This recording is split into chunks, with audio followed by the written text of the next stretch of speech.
नमस्कार दोस्तों, मैं आपका दोस्त वीआईबी विजेंद्र सिंह और आज बहुत खीस में, बहुत गुस्सा में, अब बहुत दुखी होके वीडियो बनावते हैं। आज भोजपुरी में सब लोग के आसान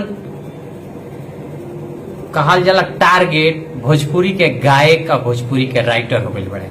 और आज एक कुछ मीडिया लोग जॉन सीबीआई, सीआईडी और बड़े बड़े टॉर्चर कंपनी से भी बड़ा संस्था हो गई बा, जो लागता कि न्यूज लेत नहीं खे, ओकरा के गरियावता, ओकरा के मारता, ओकर चली तो ओकरा के गोली मार दी राइटर के। ओकर इतना बड़ा गलती कर दिले बा। वही में एगो राइटर पीके आर्यन जी, जेकर ओरा नाम जानत होखे, जे अभी गाना एगो चंदन चंचल के आई रहा ढोड़ी चटना, देवरा ढोड़ी चटना बा, ओकर इतना गलत तरीका से ओकरा से न्यूज लेहल लोग, ओकरा संगे व्यवहार कैलक लोग कि आज बेचारा जिंदगी और मौत के लड़ाई लड़ रहा बा।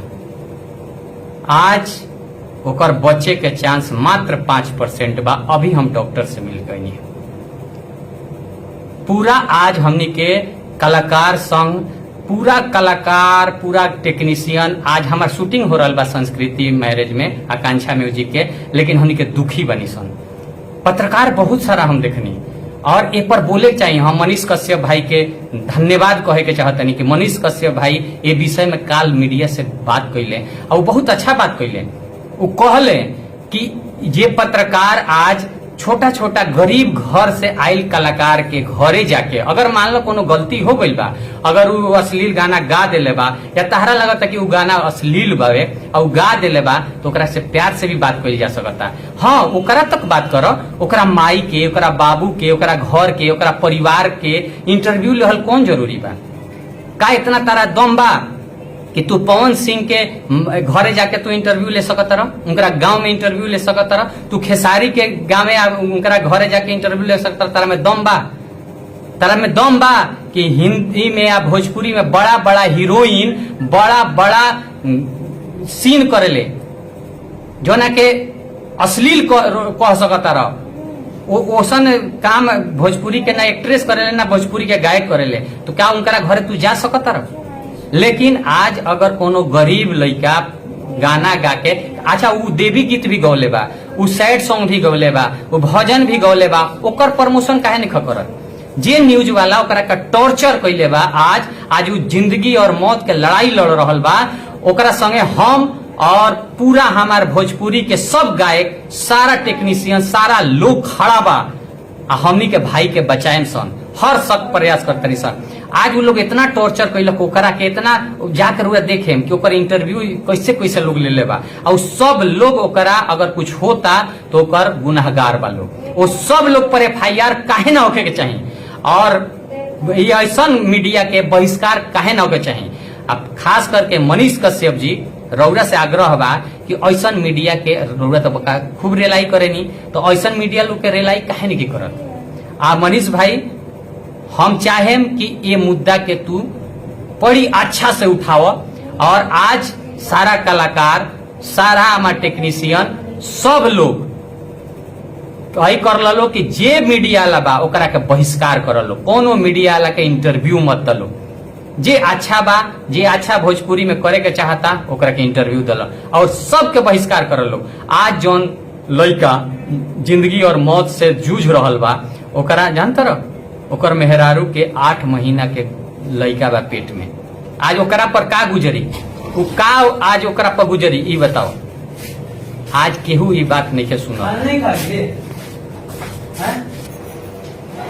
आज सारा मीडिया वाला लोग के बहिष्कार कर लोगी, जे ऐसा गायक के संगे, जे राइटर के संगे इतना बदतमीजी से व्यवहार कर रहल बारे, आई सब लोग के पुरजोर विरोध होके के चाहिए। हम कहतनी, हम ऐसा सारा मीडिया लोग से हाथ जोड़ के निवेदन बा कि तोहरो घर में माई बहन बिया, तू न्यूज में अगर कुछ गलत बोलता रहता, का तारा बाबूजी लगे, तारा माई लगे, तारा बहन लगे जाके ये बात पूछल जा सकता? तो कैसा लगी तू लोग बताओ लो। और आज हमार भाई पीके आर्यन, हम ऐसे बाई ओकरा के नहीं जानत, हम हमारा कोनो आकांक्षा म्यूजिक खातिर गाना नहीं लिखले, लेकिन हमरा इंडस्ट्री के आदमी है। आज हम हॉस्पिटल जब गईनी है, डॉक्टर से बात करनी है, डॉक्टर बड़ी मायूस होके कहले हैं कि बचावे की कोशिश हो रहा बा। वो आदमी डिप्रेशन में आके, डिप्रेशन के कारण का बा रूल सुने तो अच्छा हो जाए। ई लोग तो ओकर इंटरव्यू लेबे कोई लोग, ओकरा घरे चल गई लोग, ओकरा परिवार के इंटरव्यू, ओकरा घर से जब फोन आवे लागल कि भाई तू का करत रहा, तू डिप्रेशन में हमनी के डालत रहा, तब बेचारा डिप्रेशन में आ गई।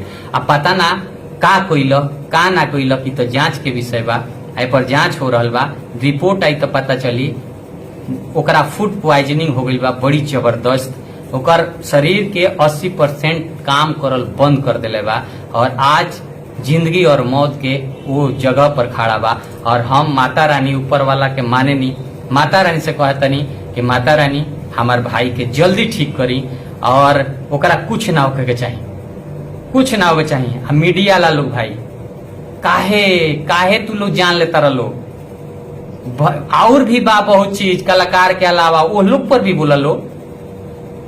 गंदगी अगर कोनो अश्लील गाना होता तो भजन होता ओकरो बारे में बोला लो। तू लोग भरत शर्मा जी के गाना पर काहे ना बोले लो, छोड़ दलो। तू हमारा जैसन बीआईबी विजेंद्र सिंह और तर आनंद मोहन पांडे इतना अच्छा गाना होला ऊपर काहे ना बोले लो। तू लोग मदर राय के कोनो गाना साफ सुथरा बा ऊपर काहे नहीं लोग इंटरव्यू ले ले। तू लोग भरत शर्मा जी के काहे ना इंटरव्यू लोग के जाके ले लो कि अच्छा कहले व्यापार करे, उहे गायक देवी गीत कहले बा, ओकरा से काहे ना पूछल कि देवी गीत सुनाई। और सारा आज कलाकार एक मुंह से इस सारा मीडिया के बाइकआउट कर लो आ केहू इंटरव्यू ना दी। आ हम कहे कि गांव में अगर मीडिया वाला कोनो कलाकार के माई या बहिन या बाबू लगे जाता तो का करे के बा हम बोलेम ना, लेकिन तू लोग बुझल के का करे के बा। ई गांव ना ई जवार में ना लौके के चाहिए कनी के, ये कनी के जब ले रौरा लोगिन। अब खुल के हम नहीं कह सकत, लेकिन रौरा लोगिन बुझता नहीं हम भोजपुरी में का कहे के चाहतनी। अन्ना तो बीआईबी विजेंद्र सिंह खड़ा बा, हमार नंबर भी सब गांव में बा, सब लोग हमरा के जानता पूरा बिहार के।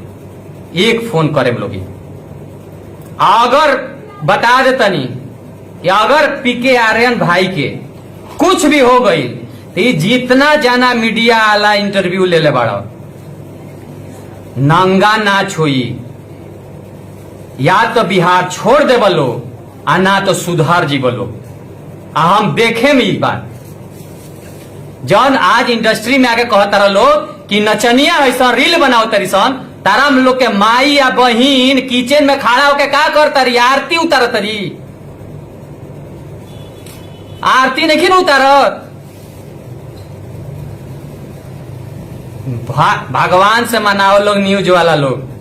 आ मनीष भाई तू ए पर एक्शन लो, आ मनीष कश्यप जी हम कहते नहीं तू एक्शन लो, हम जानते नहीं तू लेबो। अगर भगवान से अपना जे माई से मना ला लोग, न्यूज लेवे वाला ओकर इंटरव्यू लेवे वाला लोग मना ला लोग, अगर ओकर हो जाई तो विजेंद्रा आज ले ना बोल ले रहा, लेकिन विजेंद्रा के बारे में जान जी लो। 20 साल से कलाकारी में बानी, 20 साल से अपना पटना के सरियाए में बानी। माइक पकड़े के सिखा देम कि कैसे माइक पकड़ल जाला आ कैसे कलाकार से बात कइल जाला, ईद सिखा दे। बस कुछ नहीं करे के, भगवान से मनाओ लो, पीके आर्यन भाई ठीक हो जाए। धन्यवाद, लव यू।